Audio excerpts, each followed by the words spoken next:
Juntos e misturados na escola mista rural. Quero voltar no tempo, ocasião em que eu tinha 7, 8, 9 anos de idade. Morava na zona rural, no município de Indaiatuba, no distrito de Mato Dentro. Agora é manhã, 8 horas, como assinala o relógio na sala de minha casa. Preparo-me para ir para a escola. Já estou com uniforme, blusa branca, calça azul, graças ao tingimento que a minha mãe fez com um corante que ela comprou logo ali numa venda. Este corante aparentemente não era lá de grande qualidade, porque quando eu era surpreendido no caminho pela chuva, eu notava que além da calça azul, as minhas pernas também ficavam azul. Mas estou preparado com o meu uniforme. Nos pés eu calço alpargatas, que o pessoal costuma chamar de paragatas. Vou agora até a cozinha e sobre o fogão, sobre a chapa deste fogão a lenha, há um bule de café e um outro com leite. Preparo o meu café com leite e voltei à mesa, onde há um sanduíche que eu poderei comer. Faço isso e agora preparo-me finalmente para sair, para pôr o pé na estrada. Os livros, os cadernos, as coisas que eu vou usar na escola estão numa bolsa confeccionada com encerado, aquele mesmo que os motoristas usam para cobrir as suas cargas. Quem fez esta bolsa foi minha mãe. E ela aproveitou também esse encerado e fez uma capa para a chuva. E quando a chuva chega ou quando há ameaça dela, eu visto esta capa e fico plenamente protegido. E na cabeça, para completar a proteção, eu tenho um capacete Ramenzoni. E finalmente, coloco-me agora na estrada, agora são já 8 horas e 30 minutos. Passo pela porteira, aliás, a única porteira que eu encontrava no caminho. Para chegar até a escola, eu terei que andar 6 quilômetros. E toda a manhã, quando eu caminho em direção da escola, eu vou sozinho. Eu vou observando as coisas, vou pensando em outras. Dificilmente eu cruzo com alguém na estrada ou alguém me alcança em função do horário. E há, entretanto, um trecho da estrada que, de certa forma, me preocupava. A estrada mergulhava num resto de Mata Atlântica, cerca de 800 metros. A estrada atravessava no meio das árvores e essas árvores estavam plenamente protegidas. Consequentemente, ficava mais escuro.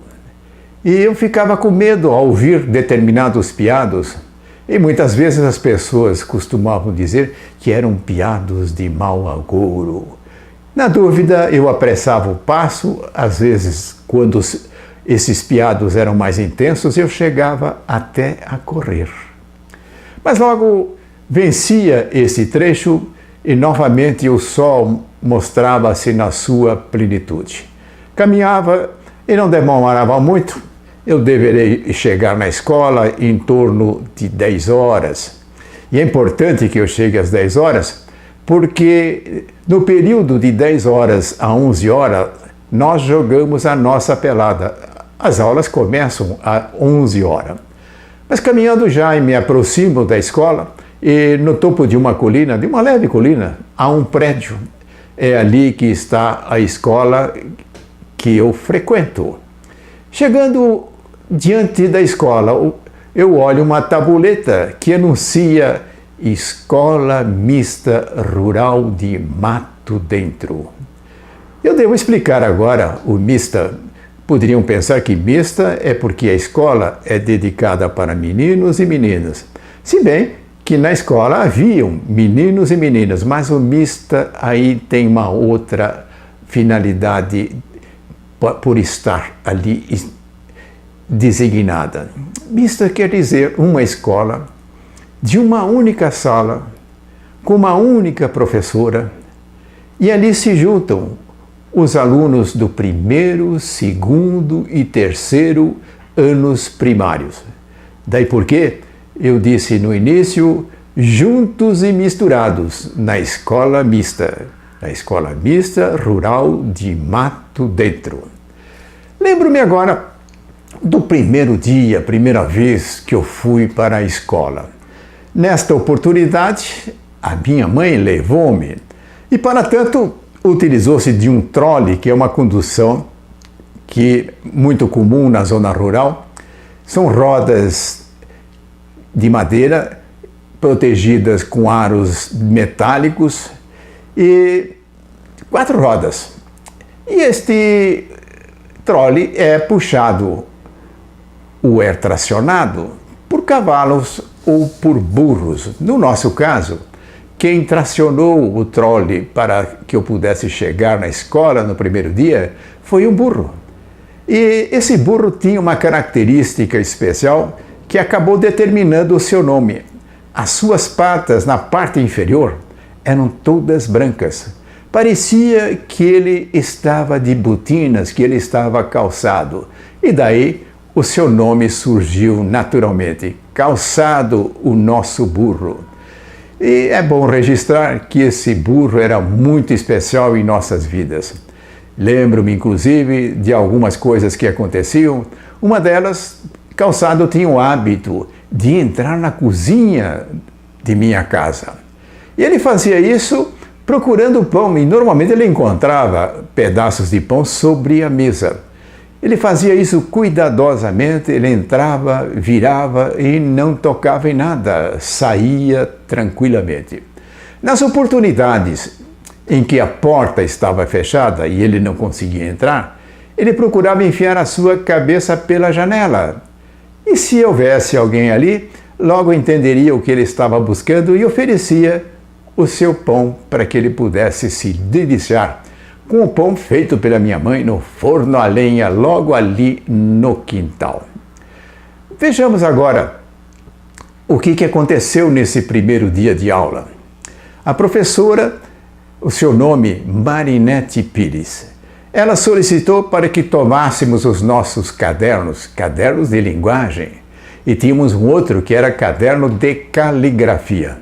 Ela foi até a lousa, escreveu de 1 a 10 e depois assinalou embaixo de cada número uma pequena bolinha. Embaixo do 1, uma bolinha, embaixo do 2, 2 bolinhas. Com isso, ela estava ensinando a contar e a representar as quantidades. E ela solicitou que nós reproduzíssemos isso em nossos cadernos. O meu caderno, lembro-me muito bem dele. Ele tinha uma capa muito bonita, decorada com uma quantidade muito grande de pequenas andorinhas azuis que foram ali estampadas. E é evidente que esta lição que nos foi passada é para aqueles que estavam chegando pela primeira vez na escola. Posteriormente, a professora cuidou das lições do segundo e do terceiro ano, que eram aqueles que já frequentavam a escola. Mas vamos agora considerar as professoras que nós tínhamos ali. Eu já mencionei a Marinete Pires. Havia no segundo ano a Aide Salvucci. Tanto Marinete quanto a Aide Salvucci eram de Campinas e elas vinham de segunda-feira e voltavam na sexta. Para isso, em Campinas, elas pegavam a Jardineira, é assim que chamávamos os ônibus ali. E de Jardineira iam de Campinas até Indaiatuba. E dali até a escola iam de charrete, que é aquele veículo com rodas mais macias do que o trole que eu usei no primeiro dia. E a terceira professora, cujo nome eu não lembro. Curiosa essa situação. Por que será que eu não me lembro? A única coisa que me passa pela cabeça é que a minha convivência com essa professora não foi lá muito harmoniosa. Em uma certa ocasião, não me lembro bem qual foi o motivo, ela chegou perto de mim e sobre a carteira havia o meu estojo, meu rico estojo de madeira com 2 partições. e ela pega esse estojo e bate na minha cabeça. É certo que foi uma batida que não causou nenhum dano nem para a minha cabeça e tampouco para o estojo. Mas, de certa forma, isso não me agradou muito. Pode ser que lá no inconsciente alguma coisa trabalhou para que eu não mais registrasse o seu nome. Mas vamos considerar agora um dia normal de aula. A aula começava às 11 horas e ia até às 15 horas da tarde, com um intervalo de 30 minutos. Como eu já havia mencionado, antes das aulas, a partir das 10 horas e até às 11 horas, nós tínhamos o nosso jogo de futebol. E como é que os times eram organizados? Havia um time que era formado pelos alunos do terceiro ano. E outro time reunia alunos do primeiro e segundo anos. Pode parecer que havia um desequilíbrio aí, entretanto, os alunos do terceiro ano já eram maiores, eram mais capacitados a jogar ao futebol. Tanto é que quase que frequentemente a vitória cabia a esse time formado pelos alunos do terceiro ano. Mas quando beirava a 11 horas, a professora se postava diante da porta da escola e com uma sineta ela assinalava: as aulas vão se iniciar. Isto era o aviso para que nós formássemos duas filas diante da porta da escola. E nessa ocasião juntavam-se também as meninas, portanto, meninos e meninas formando as duas filas. E ali cantávamos os hinos de praxe e logo entrávamos na sala de aula. A professora cuidava de passar as lições, de ensinar as matérias do primeiro, segundo e terceiro ano. Eu lembro, inclusive, que não demorou muito para que eu já dominasse as matérias tanto do primeiro, do segundo e o terceiro ano. E, de certa forma, meio abelhudo, de vez em quando eu interferia nas aulas, porque a professora fazia pergunta para alguém que não sabia a resposta e eu me propunha a fazer. E não era permitido. Cada um deveria responder segundo as indagações feitas pela professora na matéria que lhe competia. Mas, de qualquer forma, isto foi nos reforçando na possibilidade de termos uma repetição de muitas coisas que já eram vistas durante esses 3 anos. Mas quero agora registrar algumas coisas relacionada à professora, ou mais especificamente, uma coisa relacionada especialmente com a professora Aide Salvucci. Ela tinha um namorado.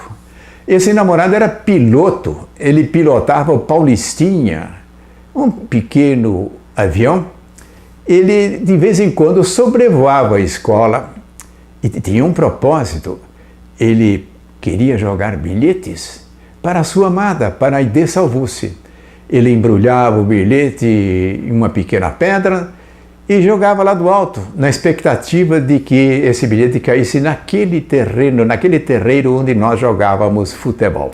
Na maior parte das vezes isso acontecia, mas em uma oportunidade o bilhete mergulhou no meio de um capinzal ali ao lado. Deu mais trabalho, mas como sempre nós fazíamos, os alunos, nos dirigíamos até onde o bilhete caiu para que pudéssemos levar o bilhete para a professora Aide Salvucci. Muito bem. E sobre a escola, eu quero registrar que ela estava instalada num prédio e nesse prédio havia também uma venda, um empório, é assim que eles chamavam. O dono desse empório era o dono do prédio e ele cedia a sala aonde estava instalada a escola. E esse proprietário desse prédio, ele tinha umas características muito interessantes. O seu nome é João Ferrari. A sua família, a sua esposa Sasha, os 3 filhos, agora está começando a falhar as minhas lembranças, mas era a Zuleika, o Jurandir e o Renato. O Jurandir e o Renato estudavam junto comigo Entretanto, a Zuleika já tinha avançado no tempo, já tinha completado os 3 anos, não mais frequentava. Mas como disse João Ferrari, ele era uma pessoa especial, especialmente para os palmeirenses. Ele era um palmeirense fanático. E nas ocasiões em que o Palmeiras ia até Campinas para jogar com o Guarani ou com a Ponte Preta, ele logo pegava a sua moto, uma motinha, como nós falamos hoje, e vencia os 20 quilômetros até Campinas.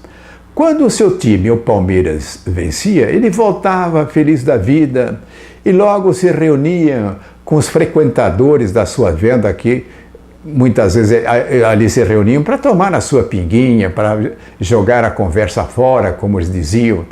Nessas ocasiões, ele vibrava, contava os lances, como é que tinha sido o jogo. Entretanto, nas ocasiões em que o seu time perdia, ele voltava diferente. E sempre fazia uma observação, que ele estava com muita dor de cabeça e não tinha disposição alguma para fazer comentários a respeito do jogo. E João Ferrari era um apaixonado por boccia e construiu uma cancha para que pudesse jogar boccia com seus amigos. Aliás, uma cancha muito bem feita. E para nós alunos, para nós crianças, a cancha não estava liberada, a não ser em uma única ocasião em que nos foi permitido jogar boccia. Mas João Ferrari achava que jogaríamos as bolas de madeira, que tem um certo peso, de uma forma inadequada, que poderia provocar estragos naquele chão lisinho que devia ser mantido na cancha. Muito bem, agora eu quero fazer aqui um registro a respeito da volta da escola para minha casa. Se eu vinha sozinho de manhã, todas as manhãs, ao retornar para casa, voltava juntamente com 3 irmãos: Josué, Marina e José.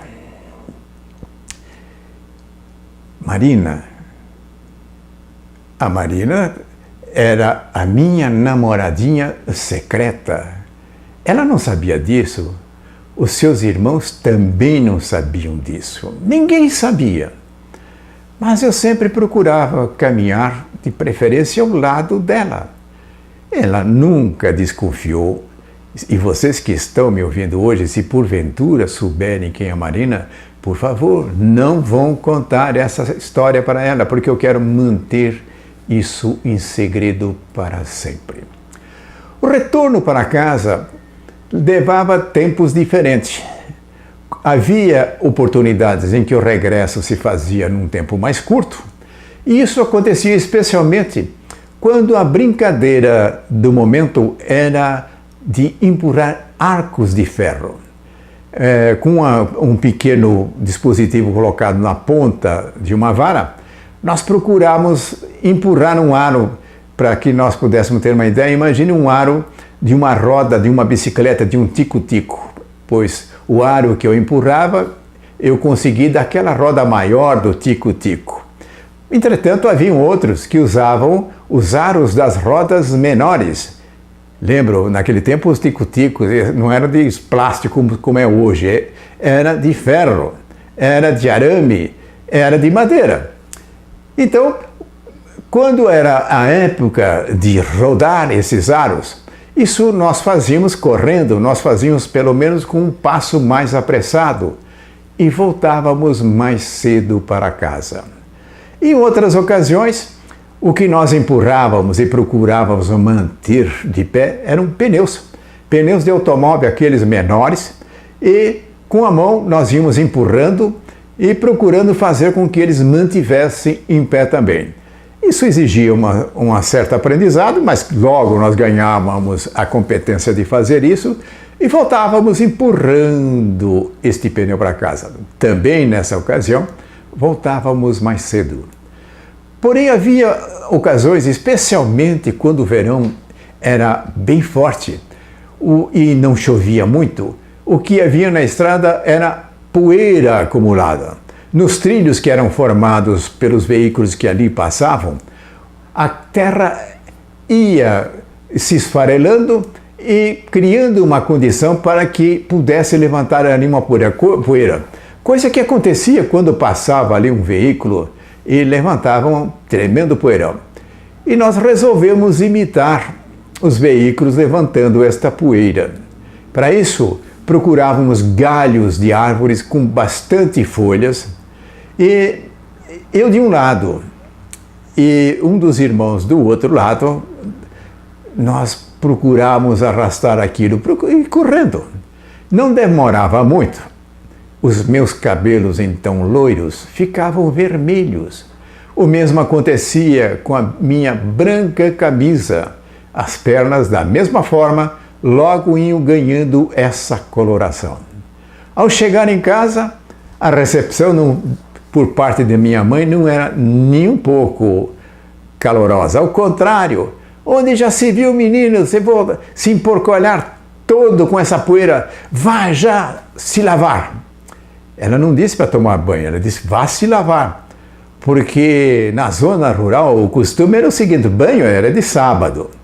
De segunda a sexta, de domingo de segunda a sexta, era lavar. Para isso, pegávamos uma bacia, enchíamos de água e íamos lavando. Quando chegava no sábado, então, havia uma limpeza geral. E quando eu voltava mais cedo para a escola, era comum eu pegar a vara de pescar e logo ir para a beira do córrego, ou como diziam, do córrego. E ali eu conseguia pegar alguns lambaris, uns pequenos mandis e um outro rio ali perto, o Mirim. Esse era para pescarias especiais que aconteciam no final de semana. Mas havia uma peculiaridade, quando chovia muito, o córrego ficava alagado, de tal forma que as pessoas não conseguiam atravessar o córrego indo de um lado para o outro. Porém, quando havia essas enchentes, as águas ficavam sujas, ficavam da cor da terra. E o que acontecia? Os peixes eram enganados, eles achavam que era noite e passava a ser possível pescar peixes que somente eram pescados à noite. Mas voltemos ainda lá para nossas experiências na escola. Diariamente, eu recebia de meu pai um cruzeiro. Essa era a moeda da ocasião. E este cruzeiro eu destinava para comprar mortadela. Ao final da aula, eu pedia para o seu João fatiar a mortadela de tal forma que viesse uma quantidade que eu pudesse pagar com o cruzeiro que eu recebia diariamente. Ele cortava, embrulhava cuidadosamente, eu pegava isso e pé na estrada, voltando para casa.